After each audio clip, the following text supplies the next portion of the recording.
Good morning, good evening, good afternoon, wherever you are in the world, welcome to the show. This is the Millennial Millionaire Podcast, and I am your host, Stephen Cohen. This podcast is focused on bringing some of the wisest minds from across the globe to discuss concepts, strategies, and ideals that will lead them to be top performers in their respective industries and their lives. This show is for the millennials and millennials at heart to transcend their mindset, their health, and their income to the next level. We are so excited to have you on this journey with us. Welcome to the show. Yo, Millennial Millionaires, welcome back to the show. Today we have another super special guest that I'm super excited to have the opportunity to talk to. We have Mr. Suresh Madhavan. Suresh is one of the founders and CEO of 221B Tactical. He's a podcast host of Ultimate Ambitions. He's a Brazilian Jiu-Jitsu practitioner, he's a purple belt, a physician, a biochemist, and just honestly an overall badass. So super stoked to have you on the show, Suresh, and thanks for taking the time, man. Thanks for having me. I appreciate it. Yeah, of course. So for those that don't know who you are, I know we just caught up a little bit, but give the quick little 30-second version, who you are, what you're about, what your company is, and then we'll hop into it. Yeah. So, after 9/11, left, the pursuit of medicine and wanted to join the military. My mother forbid me, so I became a police officer behind her back. And while a police officer, I noticed that there were a lot of breakdowns in the gear that guys were using. And in particular, body armor. Wearing body armor was this horrendous thing, especially when it's extremely hot. But even when it was not hot out, uncomfortable, sweat, rashes, breakouts, all this stuff. And there was literally nothing that existed to take care of this concern. So I decided, after 10 years of suffering myself, I decided to do something and create something that was going to help mitigate this. Had to get on a plane, fly 15 hours, and, make material overseas.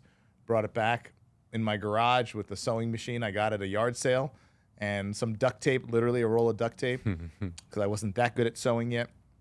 And started, 221B Tactical, which it started with one product. That product that it's called the Max Dry Vest, and created in the garage and tested it, finalized it, and literally ordered a box of them and went to a trade show, started selling them. Literally opened up the trunk, and that was it. The product took off. We had a couple of things that helped us along the way: Facebook, and a couple of news articles from prominent sources that did specials and write-ups on the Max Dry Vest, because it was a brand new innovation that no one had ever seen in the world. And that's it. The company started exploding, and now we have a full line of safety gear and products, all based around police, military, security, what the things that they need while they're working, doing their job, protecting us, but didn't exist. So all of our products are innovations that didn't exist prior. We're not trying to make a better pair of socks or anything like that. We're just bringing in new innovations to help people in that space. So cool, dude. You hear entrepreneurship all the time. You hear the stories of these big companies, and a lot of them, they kind of tumbled into them by accident. Mm-hmm. They were in some type of space or some type of field, or maybe they were doing something with their family, and they saw the ability to innovate and improve, and then they took the execution on that. What was that transition? Because there may be a lot of people listening that maybe have a dream, they have a goal, they have something they want to accomplish, but maybe they're stuck in that 9-to-5 mentality. Maybe they are fearful of taking that leap of faith because they're comfortable where they're at, even if they're not super satisfied with the situation. Mm-hmm. What was that transition like for you, going away from a nice, comfy, safe, maybe not safe in New York being a police officer, but having that stability to going into the world of entrepreneurship? There's a extra sense of security when you're a police officer, because you have these benefits. You have a job that pretty much you need to kill someone to be fired. In my case, it was different. It was just, they didn't like me because of the color of my skin, but that's a different story. But you have a pretty secure job, and you have a good pension and benefits. So it gives people it gives a lot of people a sense of security, but it's really a false sense of security, because there's a couple of things that can happen. One, at any given moment, you can be fired. They can pull the rug out. They could just decide they don't like you, come after you, and they could fire you. So that's not really security. The other thing is the pension is based on your money being managed properly. And there have been instances of people who, worked their whole career as a police officer or firefighter, and then something happened, their pension was mismanaged, and next thing you know, they have no pension. So that's not really secure. So the only security in this world comes from you creating your own process, your own business, your own security. Anytime you are in a situation where you say, I can't leave this because it's providing me the security that I need, you're delusional. And talk to anyone who has been wrongly terminated or anything like that, or business shut down or anything like COVID, and they'll tell you that it's just not it's not a reality. When creating 221B, I still had my, let me say, 9-to-5 job as a police officer, but every waking moment that was not spent in uniform on the job, I was in that garage or doing something. I was working toward that. So I didn't give it up. I didn't just go in and say, I got this idea, I'm going to build this business, I quit. No, I kept the job. I kept moving, but I was more, let me say, more strict with my time, where there were things I would do outside of being a police officer that I would cut back on. And I dedicated that time to building the business and building the brand and, designing the products. So you don't have to quit your 9-to-5. I tell people, if you don't feel, sometimes you can't quit. You got to pay your bills and you have a family to take care of or whatever. I didn't have that situation, but still I had bills to pay for, things like that. So you can, and I tell people, if you don't feel comfortable, don't quit your 9-to-5. Just reallocate your time outside your 9-to-5 so you can focus on building this up. And when you build it up to the point where you feel that it's being hurt by you not being present for it around the clock, then you kind of pull the plug on the other thing and move into that full time. It's a hard decision, but when you realize that there isn't the security you believe there is in your traditional job, once you understand that and maybe see a couple of people go through some things, it makes it easier to jump. Yeah, job security, I think, is one of the biggest myths and propaganda that the system puts out there. I remember when making the jump from me, going from kind of the employee mindset of deciding if I'm going to go to college and go get a corporate job, safe job, versus taking this leap of faith. Thankfully, kind of like you, I didn't really have kids or a family at the time, so I was a little bit more flexible. But I feel for a lot of people now that aren't super inspired by what they're doing for their work, but they're in a situation where they feel a little bit stuck because they have, these bills that they have to be working in order to pay to support their family. They don't have as much flexibility. What would you tell those people? What would you tell those people that want more out of life? They're not super happy with their situation. Maybe they don't love their job. Maybe they're not fulfilled by what they do. They know they're more out there, but at the same time, they're a little bit afraid because they have this concept of job security. You have to create the secondary source, whatever it is. For some people, they say, I'm going to follow a passion.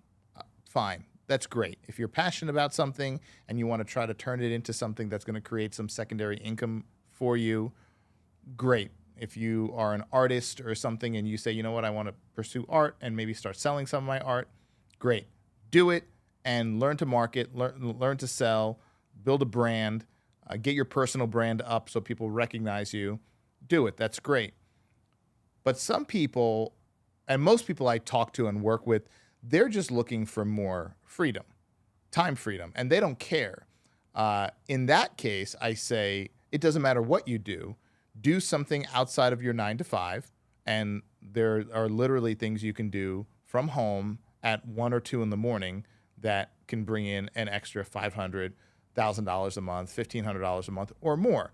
Whether it's, you're doing copywriting, you're doing, proofreading, you're doing, and there's a million things you could do now with technology where you don't need to say, I got to leave my 9-to-5 and drive to another location and work another, which you can do. I've seen guys that have a job and they work from 8 to 4.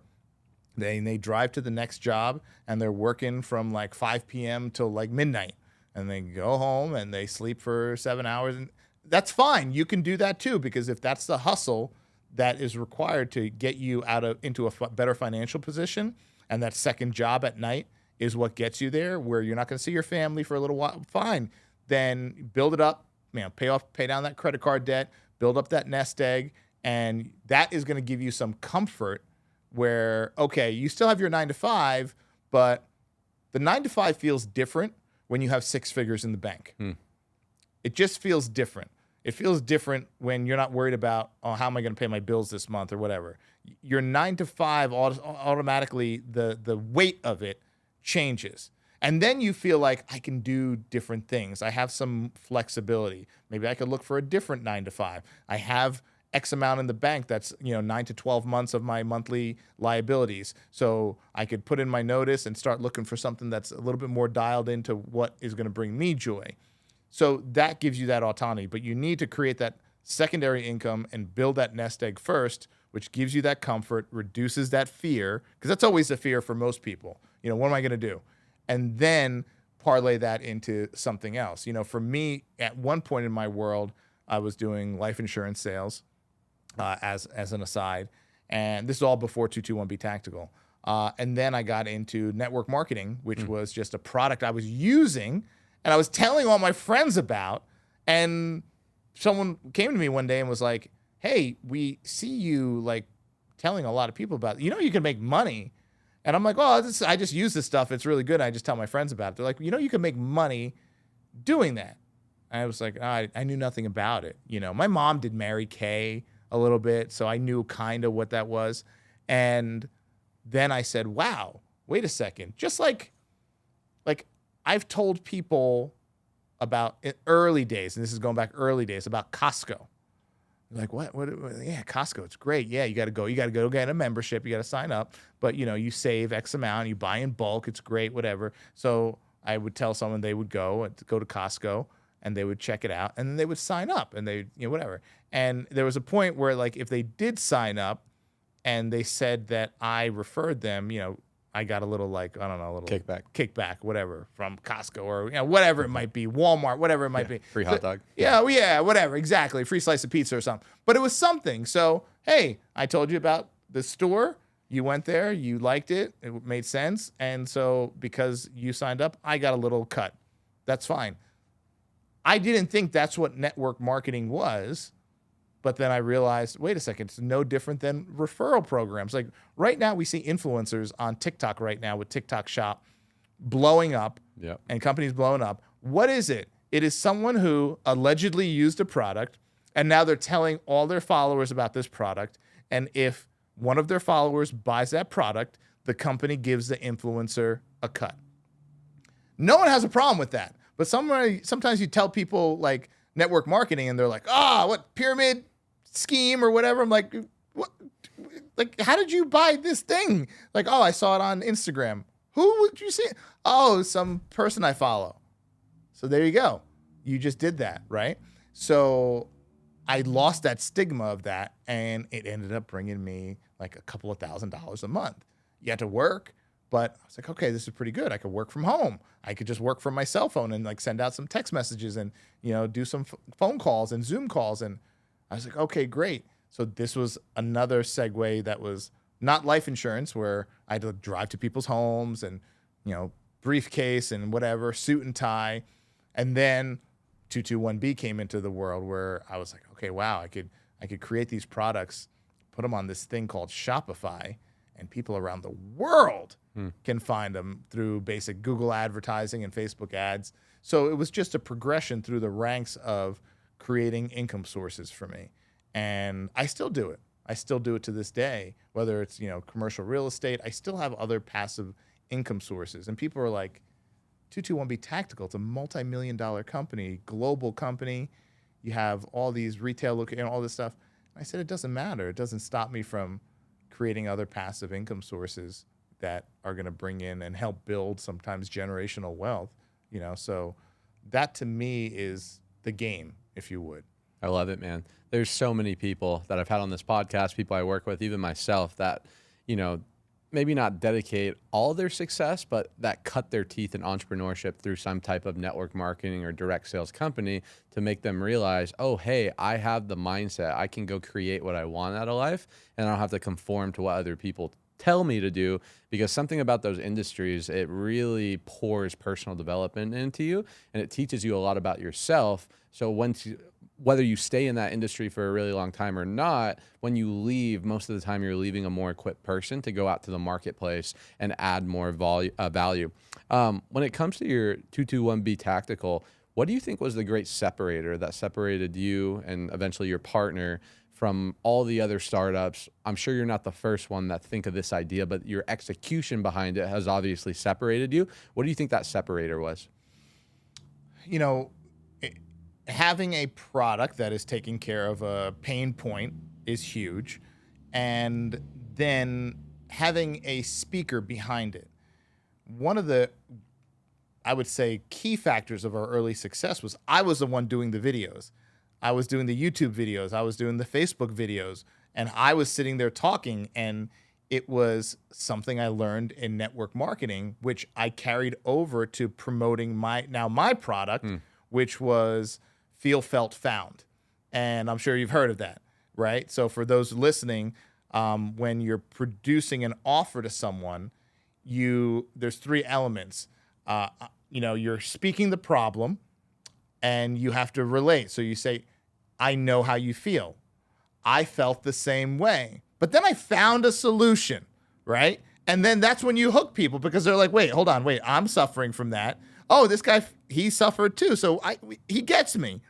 And then wait, what did you find, right? So I learned that, and then I carried that over to 221B Tactical with the Max Drive S and all our products. It's like, hey, I did the job for 13 years. I felt your pain of being hot, sweaty, and miserable while wearing body armor that was heavy, hot. You're breaking out in rash. You're soaking in sweat. You stink to high heaven. All the problems that come with wearing body. I feel your pain. I felt it for 13 years. I felt the same way, but then I found a solution. I had to create this solution. I invented it because it didn't exist. I was looking for a solution, but it didn't exist. So I created one, I invented it, and this is the end result. What am I solving? I'm solving a pain point. And if you could solve a pain that a lot of people have, and it's not like an annoyance, but like a severe pain, you're going to make a lot of money. So just learn how to speak the pain, speak the offer. Don't sell the product, sell the solution to the pain. And you're going to, if it's a big enough market, you will succeed, because you now have to then put the message out. Some of the people who tried to knock us off, they were trying to knock us off by creating a cheaper version of our product, but they didn't have a speaker on YouTube, on Facebook, on Instagram, talking the story, the Feel, Felt, Found, and why they developed that founder story. They were just trying to knock off our product and with the faceless system, put it on Amazon and trying to beat us. And it failed. It failed. There's been, 5 or 6 people who've tried to knock us off, and it fails every single time, because you can't do that without a face, because people buy into a brand and a person more so than just like the product itself. Steve Jobs was a big reason why the iPhone became such an incredible hit. And people were, they were locked into him as a person and how he was solving problems, So I would say that's one of the biggest things people can do. Focus on a problem, focus on the Feel, Felt, Found, how you're addressing that pain, and then be the speaker, be the champion of it. And make sure that you let people know that you were in their shoes. Yeah, it brings me back to a quote that people don't care what you know until they know that you care. So you being that forerunner, you, the person behind the company, being the one explaining the why behind it, it's going to create that emotional capturing of your customers that the competitor that is just trying to undercut you isn't. So I love that. Suresh, what does tactical mean to you? So strategic, planned, coordinated.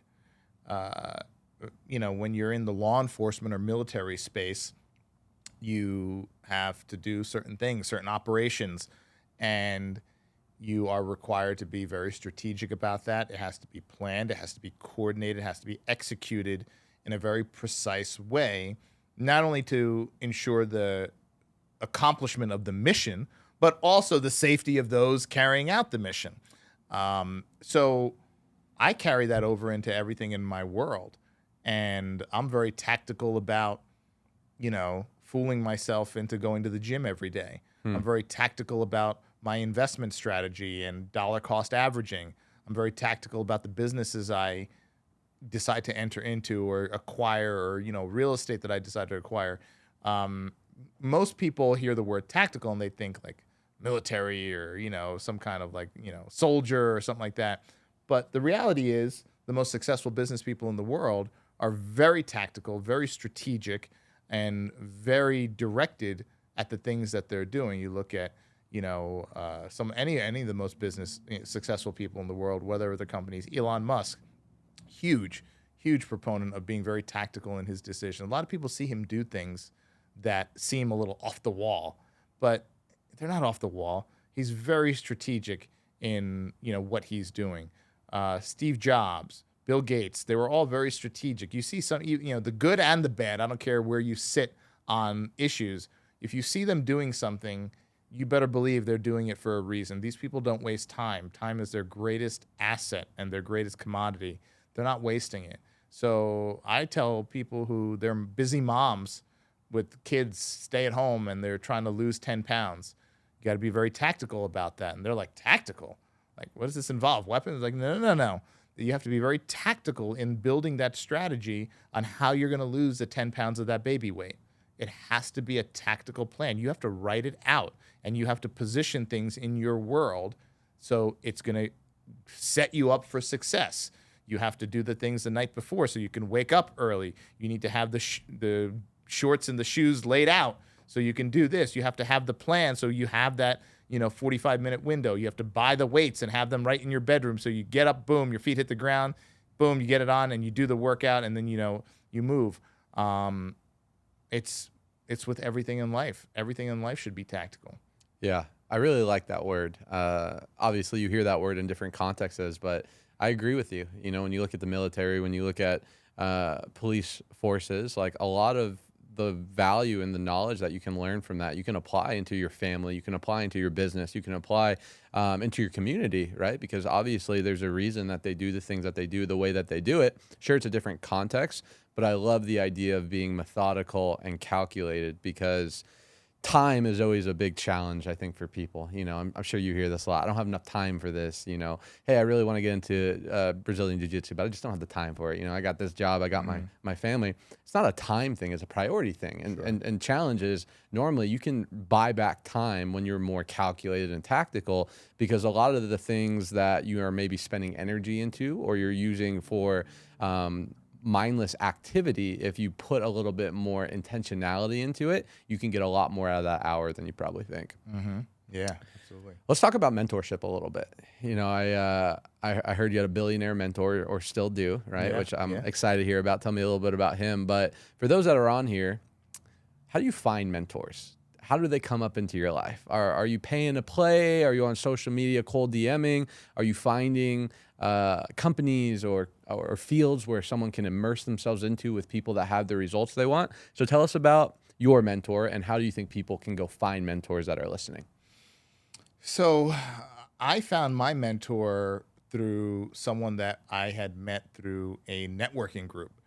And this was, believe it or not, really like prior to like the social media boom, where, and on top of it, and this is going to be the hard part, some of the best people you can probably get mentored by, as far as what they know, their knowledge and their level of success, most likely are not on social media. So that's the hard part. And so are there some good people who are, that can provide great coaching and mentorship on social media?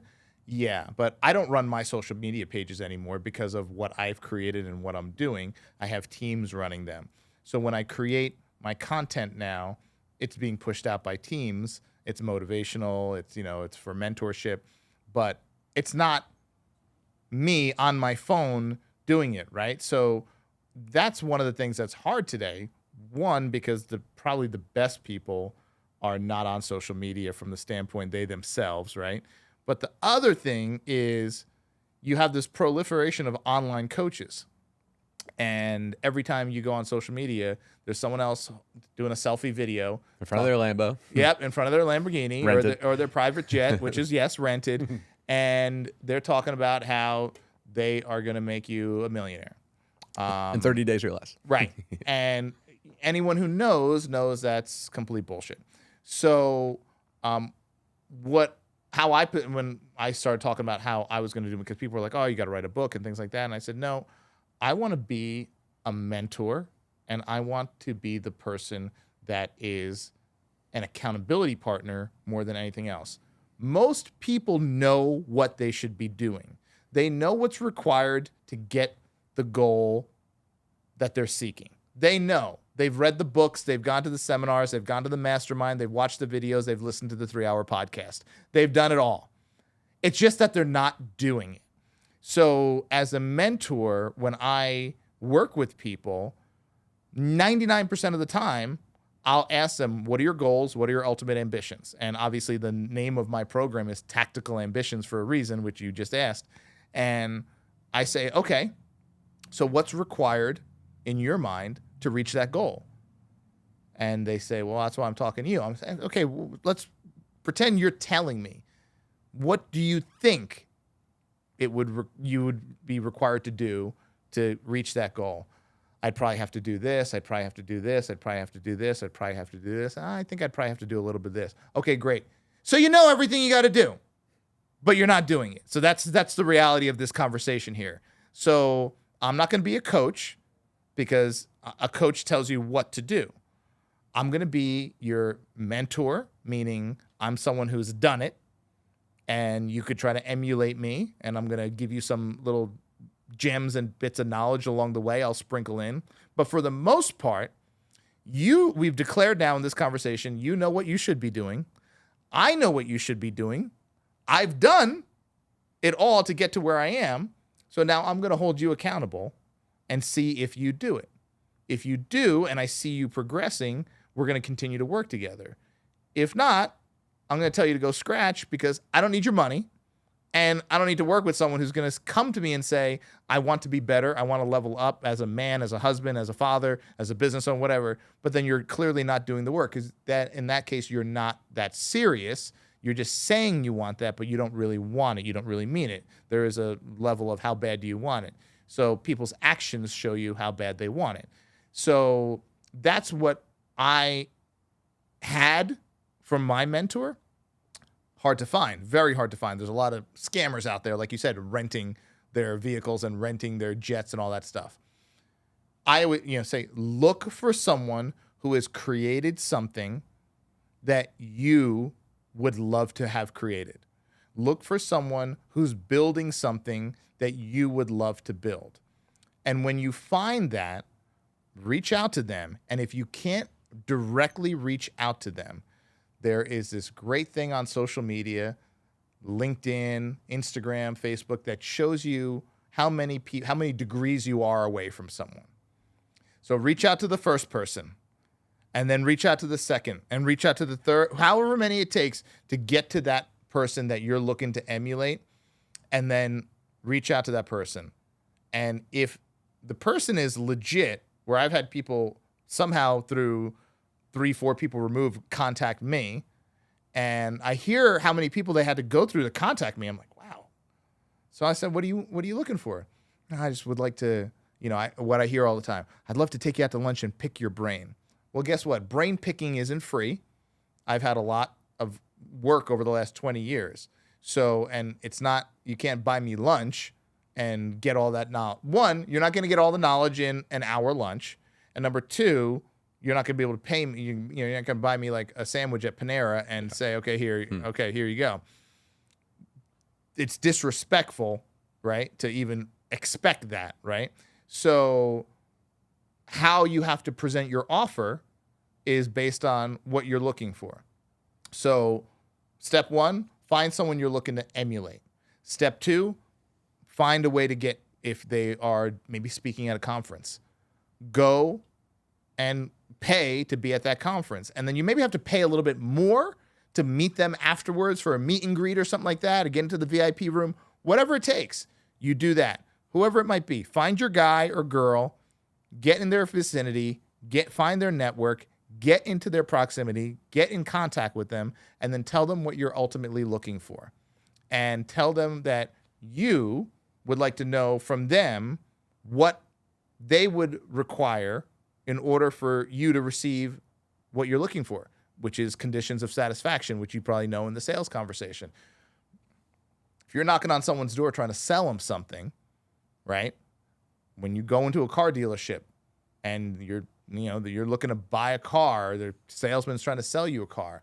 One of the things most people have heard is, what needs to happen for you to walk out of this dealership today with these keys, leaving your trade here and you driving off in that car, in that new car? What needs to happen? That's called conditions of satisfaction. And if you don't know the conditions of satisfaction prior to entering the sales conversation, you're dead in the water. So I always know when I'm dealing with a good salesman, when he says, what needs to happen for this transaction to close? And if someone knocked on my door, I'd say, I don't know. I need you to put the stuff on my roof, and I want to see a check for $400 a month, and I never want to pay an electric bill ever again. And that's it. If you could somehow make that happen, put $500 a month into my pocket or $400 a month in my pocket and put that up there and I don't have to pay a penny. Sign here. There you go. Here you go. Do it. Do it. I don't want any catches. I don't want anything. But if you can make that happen, where do I sign? And that's the conditions of satisfaction. And the salesman has to offer that too. They have to know how powerful they are. And they have to say, so sir, ma'am, if I can do X, Y, and Z, you're telling me you'll sign on the dotted line here. Yeah, okay. All right, great. That's all I need to know. So when you're approaching a mentor, find out what their concerns are, find out who they are, find out what situation they're currently in, and say, okay, this is what I'm looking for. What do I need to do? And if I can do the X, Y, and Z, would you be willing to mentor me? Would this be a relationship that would be mutually beneficial in some capacity where you're getting something from me, I could do something for you, and vice versa? Rather than let me just cut you a check, because most of these guys don't need money. I don't need the money, right? So that's how you can kind of secure that. But yeah, I found my mentor through a friend of mine who knew another friend, and that friend knew the guy I'd heard about in a couple of circles, and people had told me how much he was worth, and he had started businesses. He was buying businesses. Took the one guy out to lunch. And I said, hey, I was wondering if you could introduce me to so-and-so sometime. And he said, yeah, he's going to be at my house next weekend. Great, I'll be there. That following weekend, I went to the house. I met that guy. I said, hey, I heard you are friends or somehow associated with this guy. Who is that guy? And the billionaire. He wasn't a billionaire at the time. He became a billionaire since. And he said, yeah, I'm friendly with him. I know him. Yeah, I said, oh, okay.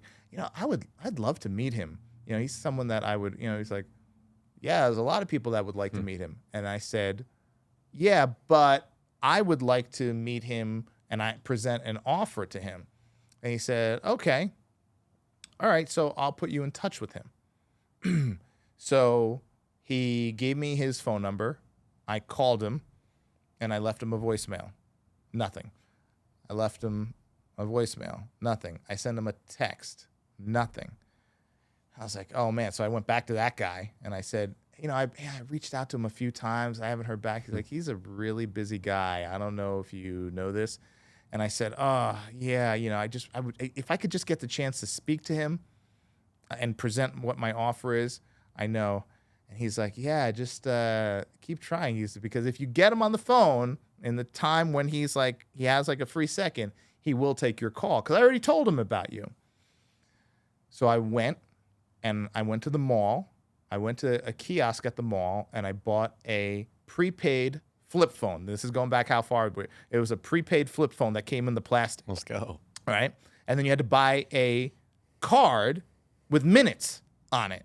So I bought the phone in the plastic, took it out of the plastic, flip phone, flipped it open, bought the card with the prepaid minutes, activated the phone, put the phone in a box with my number pre-programmed in it as the only phone number in it. So this old flip phone, I don't know if you hit the talk button and it went to your contacts. And if you hit talk again, the contact it was on, it called. So then I took the number from that phone and I programmed it into my phone with the billionaire's name. So when that phone rang me, I knew who would be calling. And I packaged it and I wrote a note and I said, if you had the time to open this package, I hope you have another 60 seconds to listen to my offer. Yeah. And simply open the phone and press send twice and we'll be connected. And I packaged it, I sent it, and I was like, oh man. A couple days later, my phone rang, his name popped up, and I was doing something. I don't know what I was doing, but I was in the middle of something. I was like, I gotta go. And I answered the phone. I said, hey. And he said, very clever. Very clever. He said, when would you like to meet? Wow. And that was the beginning. Wow.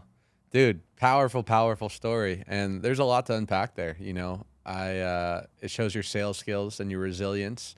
I think most people, they have this goal, they have this idea, they have this plan, right? Hey, I want to get mentored by a billionaire, or I want to go start my business, or I want to go move across the country or go travel the world. They have this thing they want to do. And for whatever reason, their brain goes automatically to why they shouldn't do it or all the obstacles that it's going to take versus keeping your eye and the prize on the solution.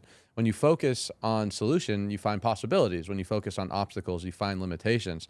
So it's a great testament of just how powerful being tactical is. That was a lot of creativity and pivoting and zigging and zagging in order to get the job done. But I would imagine probably one of the most life-defining moments of your life, getting to know this guy.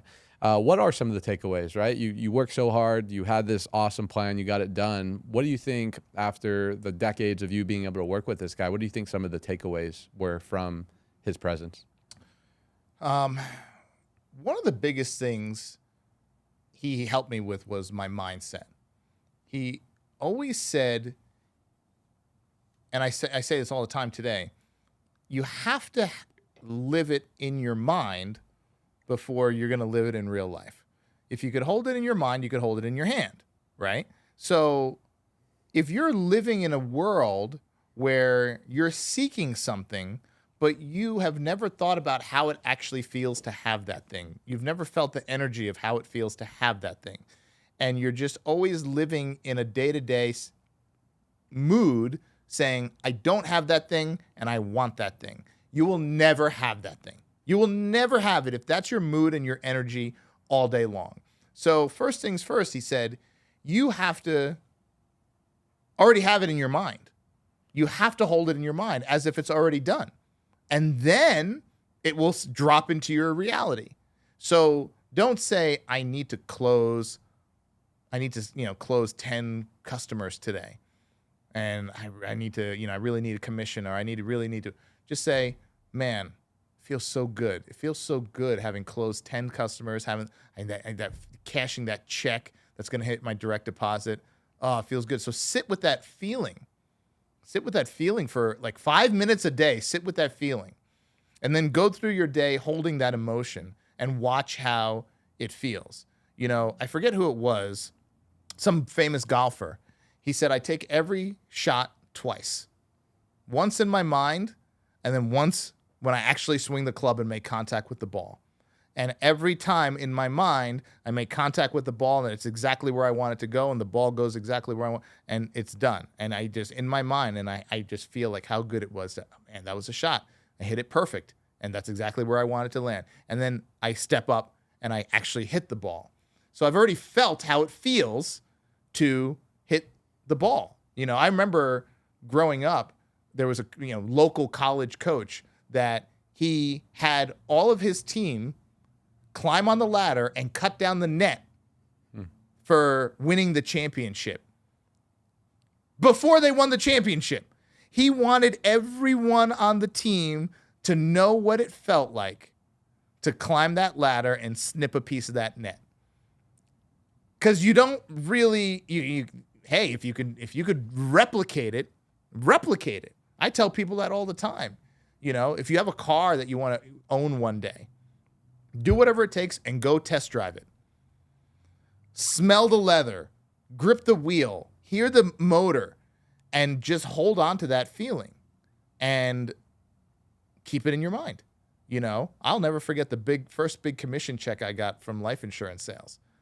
I will never forget that feeling. And I held on to that feeling because it was a bigger check than I ever saw in my life. I held on to that feeling every time I sat with someone. It was never in a mood of, oh man, I hope they sign. I hope they take this policy. I could really use this commission. Never. I was talking to them. I'm like, oh, this is going to feel so good when they sign. It's going to feel so good when they sign. Oh, this is going to be so amazing. And I'm going to be taking such good care of them. They're going to be in a better situation for their family. It's going to be so good. And I would just hold that mood and that emotion and have that gratitude. And he is the one who showed me that. That mindset was the most important thing. The second most important thing was valuing time. He always said, the price you pay for something is not on the sticker. The price you pay for something is the amount of time it cost you. And right now in today's society, people are paying the highest price forever for something they feel is free, which is scrolling on social media. This thing here can make you $1 million a month if you're smart and you're tactical and you're strategic. We see little kids on YouTube with a phone recording themselves opening like some food or something, and they're making thousands of dollars a week, right? We've all seen it. Or you can use this and just scroll your life away. But it's costing you. And people don't view wasting time on social media as costing them money. They just think it's costing them like time. They're killing time, whatever. But it's costing you money. It's doing mindless stuff on social media is the most expensive thing you can do. So I tell people who haven't made it, you shouldn't be doing that. You should be creating, generating content, be producing, not consuming. You're broke. You shouldn't be watching Netflix or sports. You're broke. You shouldn't be listening to the radio. Listen to a podcast. Listen to an ebook. Everything you should do should be strategic. I didn't have a TV for 6 years because I realized I was broke. And if at any point I was sitting down in front of that TV, to watch someone else who's living their dream, making millions on TV, whether they're an actor or an athlete or something, like, no way. No. So I said I have my goal, my financial goal, and my ultimate ambition, and I'm not going to watch TV until I get there. Yeah. I'm not going to listen to the radio until I get there. And he taught me to respect my time. He said people who disrespect their time and don't value their time will never, ever amount to anything. You have to. So those two things, that mindset of abundance and that feeling, the mood and the energy, and then time, those two of the most important things he taught me. I love that, man. Yeah. Non-refundable minutes, Yeah. Non-refundable minutes. I remember hearing something as well. I had a coach a couple of years ago, Dave Meltzer, who I know Dave. Yeah. Dave's a great dude. And I kind of asked him a similar question. Dave, give me some advice, dude. Like, what's the difference between the 6-figure to the 7-figure to the 8-figure to the 9-figure earner? Like, what are those subtle differences? And he gave me a similar response. They value their time differently. The 6-figure earner values their time different than the 7-figure earner that values the 8. And even in my own life, the things that I would normally say yes to maybe a couple of years ago, I say no to today. Because you come to the realization every time you say yes to something, you're saying no to something else. And you just need to be very mindful with what you're investing your time into, because that's our life force at the end of the day. I want to do a little bit of a pivot. Okay. Knowing who you are, man, and you're super disciplined, you've had a lot of life experience. What do you think the current state of our country is? Maybe not even from a politician's kind of standpoint, but when it comes to men, I feel like in the 21st century, men are getting softer. There's more people dependent on the government. There's more single wives raising kids. There's so much challenges, I feel like, in the household. And I think a lot of it comes from men just not pursuing their goals and their dreams and their potential. What is your perspective on what's going on right now with the landscape? The decline of a society let me go back to, let's just break it down to a neighborhood. The decline of a neighborhood can be tracked to one thing, and that is discipline in the household and a father in the household. You could look at neighborhoods. There's been studies that show that, right? So when you have homes without fathers, the dynamic breaks down. We've all seen that. And in certain communities, the rate of children going to prison goes up by 80-something%, right? The numbers are out there. And so it's undeniable, right? But what also happens is you don't have that leadership, that mentorship, that role model that guides you on how to carry yourself in society. So people think not having a father is something that affects the home, and it does. And people say, and it's proven, not having a father who's a man affects the community, right? Because the children of that community, right, affect that community. Correct. But it goes beyond that. It goes to society. And now you have a generation of men that are not focused on the things that are going to drive a society forward. They're focused on themselves and things that have nothing to do with driving society forward. So everyone's heard that term, right? Weak men, cause, hard times, and then, hard times produce strong men, good times. Okay, so we've all heard that. And that's true. And we're just in that phase right now where we have a lot of weak men. How did it happen? Personally, I feel like things like that don't happen on accident. There's always outside sources that are helping to create that. But there's also now, sadly, a narrative about the dangers of working out and, the dangers of being like an alpha and, toxic masculinity. Toxic masculinity. And you're like, where did that come from?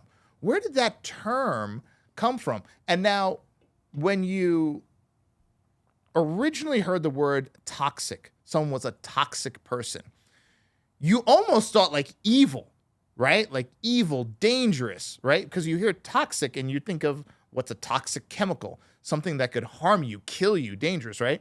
And then you look at toxic masculinity and you say, okay, what's that?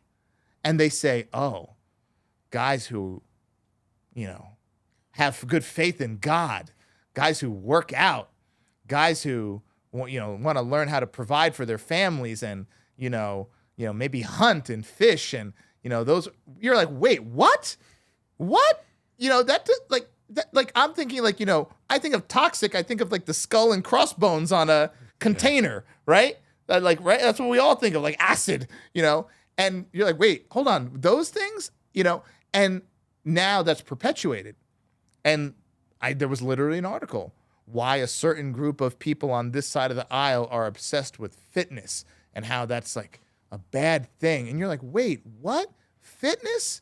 And then you look at the flip side of starting to glorify obesity, right? And starting to put down a diet that's proven by science to be healthier, to help you live a longer, healthier life. And they're telling you should be eating like Captain Crunch for breakfast.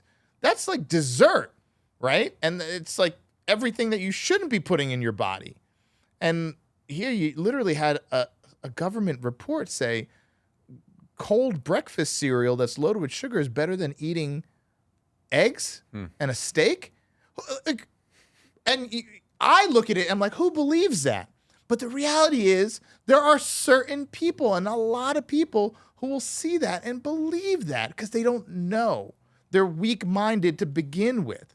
So you see this huge ripple effect, and it's across our society now. I look at young men when I go out shopping. I look at young men when I'm on holiday. I'm at the beach. I'm at the pool, whatever. They're overweight. Or if they're not overweight, they're like, they have no muscle tone. They just have like zero, they're not even holding their head up. They have bad posture and they just look frail. or they're overweight and they look like they can't like defend themselves or work themselves out of a wet paper bag.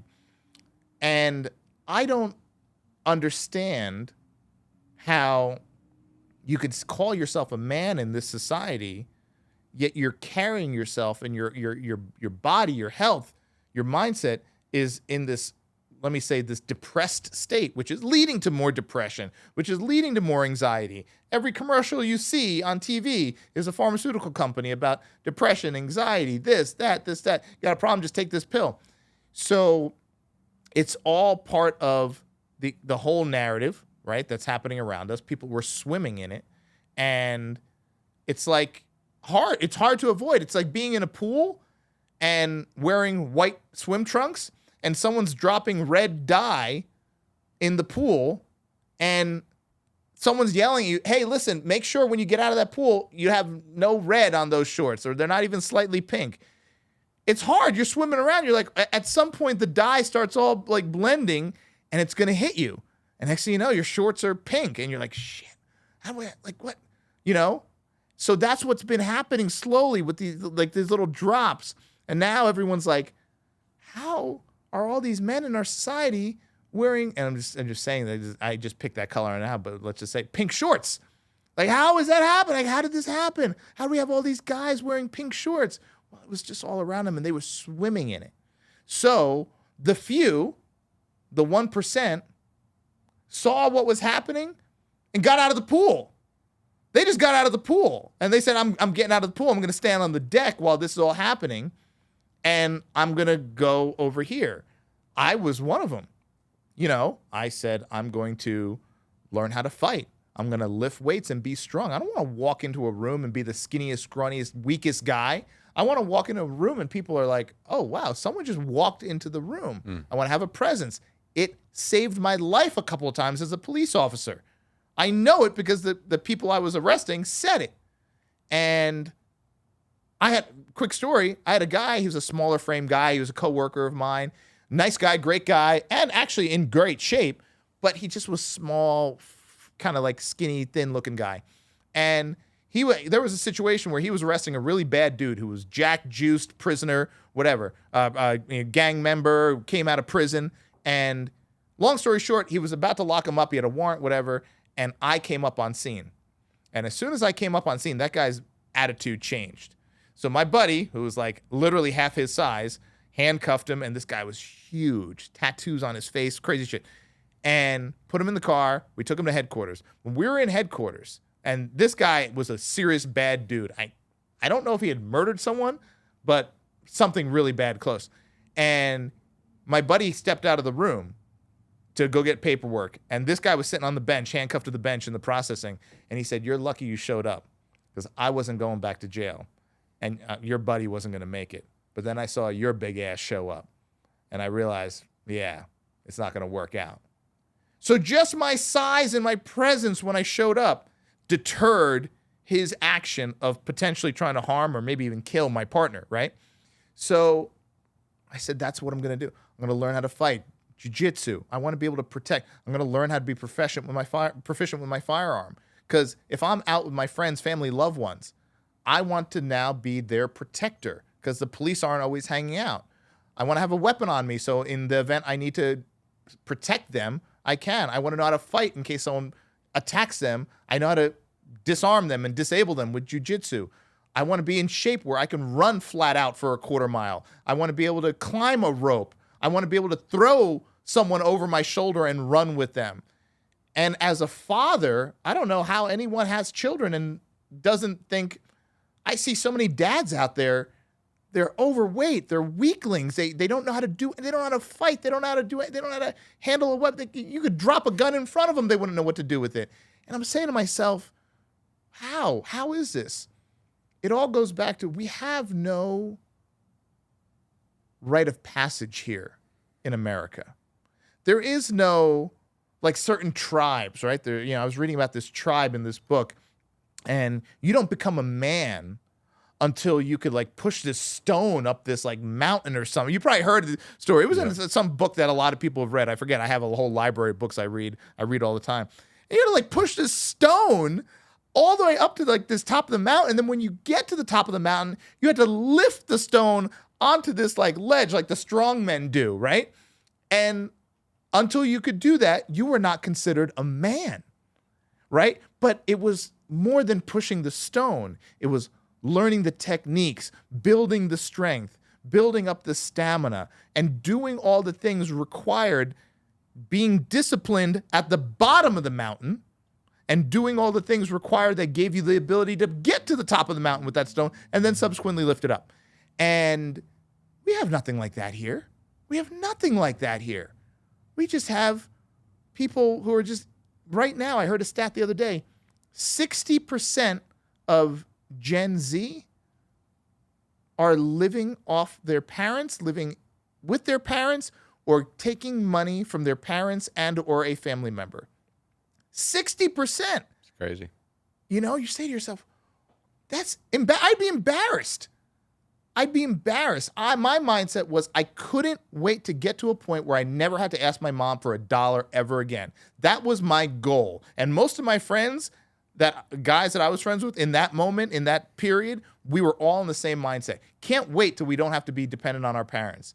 And now look, 60% are dependent on their parents and have no problem asking them for money for rent, for clothing, for food, for bills. And that's a shame. Now, some people will say, oh, it's the economy. It's this, that. You know, listen, I grew up with everything in the world stacked against me. Everything in the world stacked against me. And I still made it. So no one can say anything about, oh, this, oh, that. Oh. Listen, we've had a black president. We have CEOs of the McDonald's, black.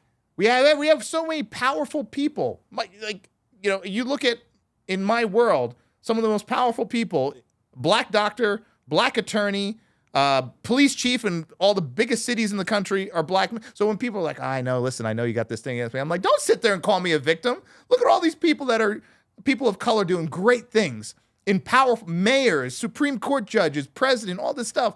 I'm like, anyone can do it. If you're sitting here today asking your mom for money and you've graduated college and you have a good head on your shoulders and you're not disabled, what? Go out there. There's 9-year-olds making more money than you on YouTube. Go out there, knock on doors, learn how to sell. Go to a car dealership, learn how to sell cars. Find a product that you believe in and start networking through your social media on your phone and get into social marketing and find a product you trust and you want to get behind and build a business, build your network, build your community. It's just, and all of that trickles down to no direction, no guidance from a man in the house, and it just spreads like a virus out from there. And people need to recognize that.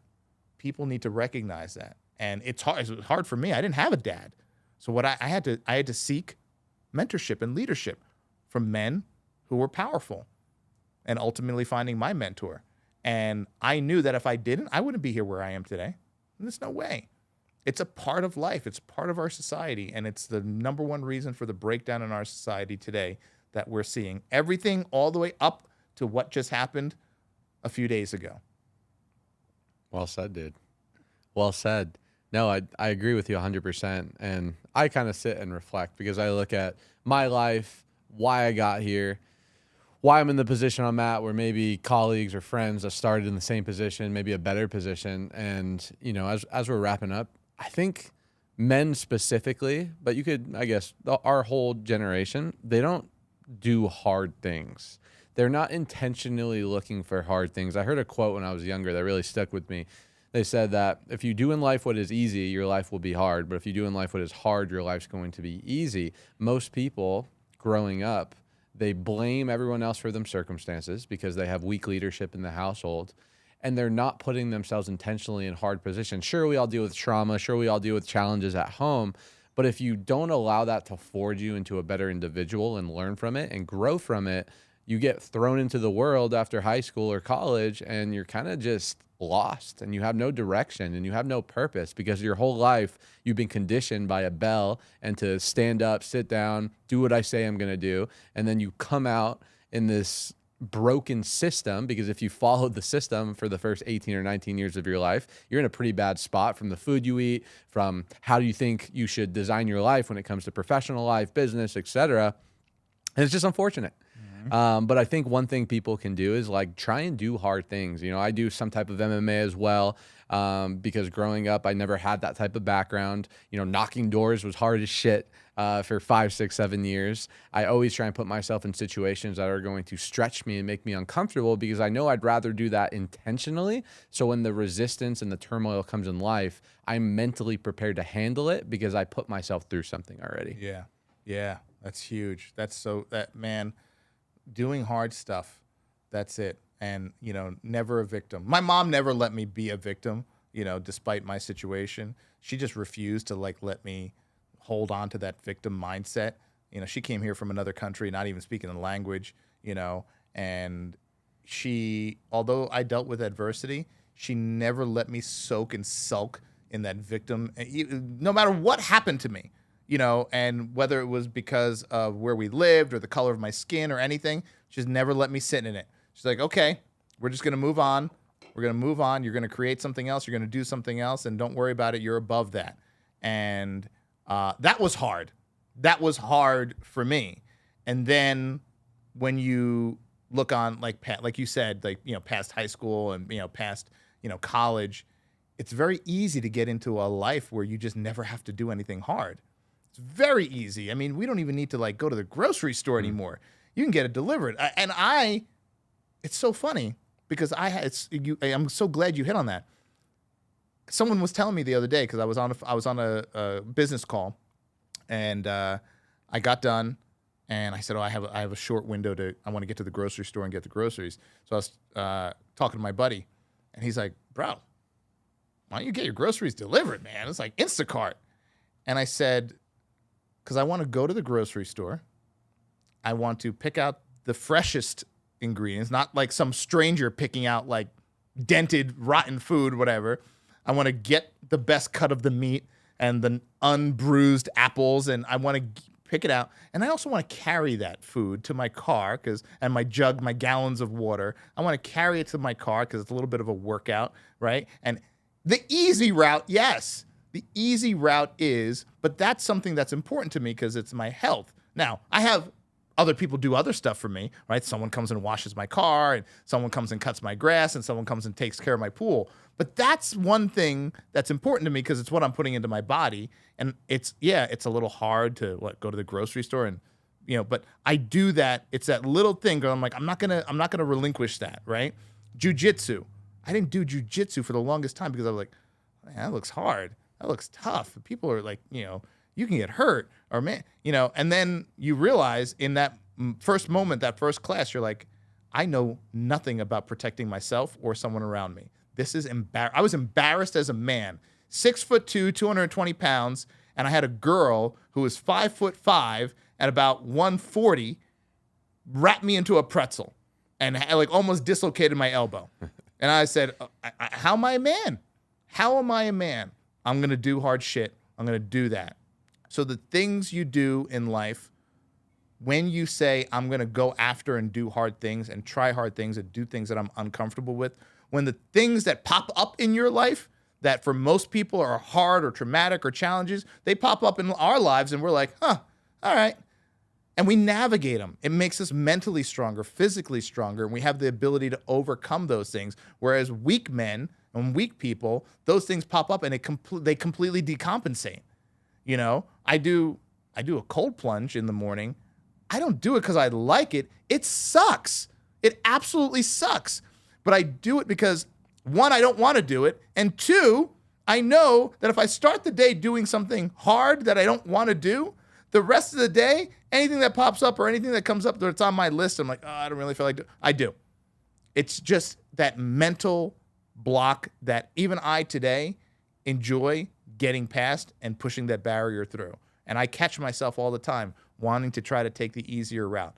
Push your cart back to the cart corral. I know it's 110 degrees out. I know it's hot. And I know it's easy just to put those front wheels on the curb by your car and get in your car and leave. Push it back. Put the cart away. And people are like, that's not that hard. No, it's not that hard.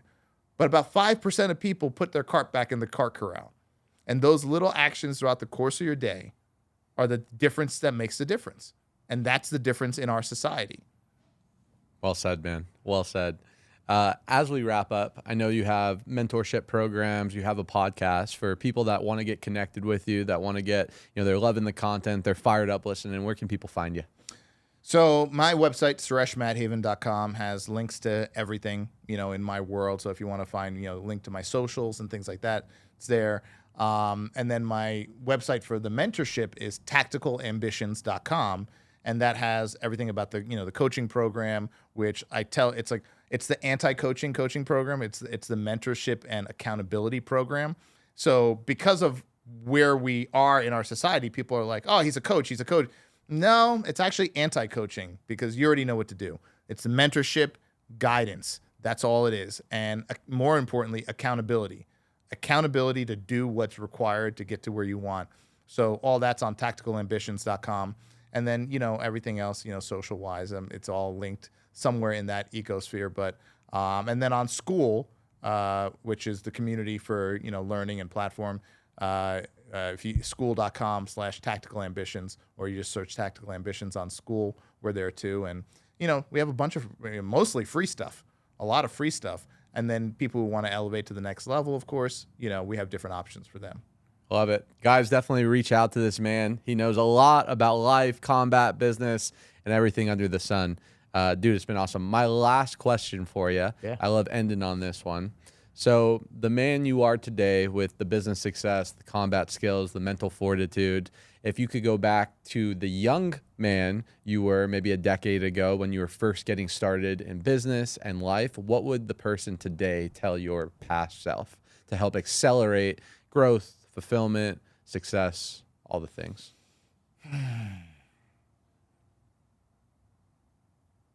Stop wasting your time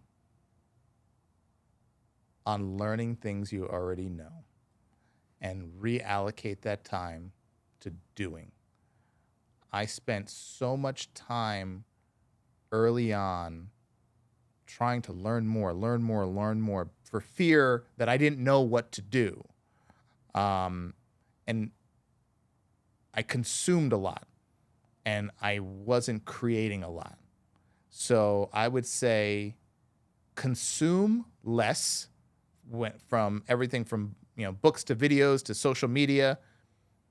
Not consume it all, but consume less and produce more and create more and become a miser with your time and respect your time on a daily basis, on a weekly basis, on a monthly basis, and an annual basis, because there's always a point in life where you feel like you have time until the day you wake up and realize I'm running out of time. And that day happens. It comes quick. So there's never a point. We're here for such a finite amount of time in the grand scheme of things. Anyone who ever wakes up and says, I have time. No, you don't. No, you don't. We could all be gone tomorrow, right? So respect that. Don't waste it. And once you have enough knowledge, it's good enough. Start before you're ready. Man, I love it. Dude, you've been awesome. I love the passion, love the fire. Guys, thank you so much for tuning in. Of course, if you got value from the show, please like, comment, and subscribe. Definitely go follow this man. Check out his training program. Check out his website for his business. And as always, we'll see you on the next episode. Peace.